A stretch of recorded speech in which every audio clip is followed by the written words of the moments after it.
But that book changed my life, and I'll tell you how. One of the secrets in the book is tie your message into what's currently occurring in the prospect's mind. And I had been selling, I had been not selling, I had been teaching karate on at nights at a friend's studio outside the city, and on the news every day there were muggings happening on Boston Common, and it was in the news every day.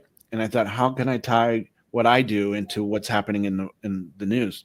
And so my friend and I created a program called Common Sense Self Defense, and we went around to businesses around, within a mile radius of Boston Common, and we said, we'll teach your employees self defense either during lunch or after hours. And it was very nominal fee, but it was enough to make a difference to me. Yeah. And we got tons of people, and many of those people came to become long-term students outside this at the studio outside the city. But that one idea, when I implemented it, changed my life. And Sure. so Dan became the guy, So, and I always say this at my chapter meetings, and I tell that story. It's like if you just hear one idea tonight and you put it into action, it can change your world. That's it. That's it. And I think so often that people forget that it is just about just pick one, right? The one thing that Dan taught us was, diversity leads to stability, right? Right. However,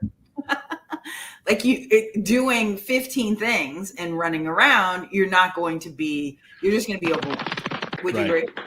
Yeah. I always say I have to have the caveat. The goal is to have a diverse number of things working at the same time, but master one, let it work, make sure it's working, and then try the second thing, because the one thing can change your life. But, especially when you go to a seminar, like I have tons of notepads.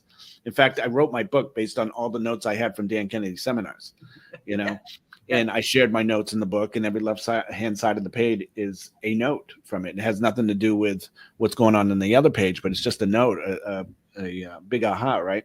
Mm-hmm. But if you just put one thing into action, it can change your world. And once that's running and systematically, then add another.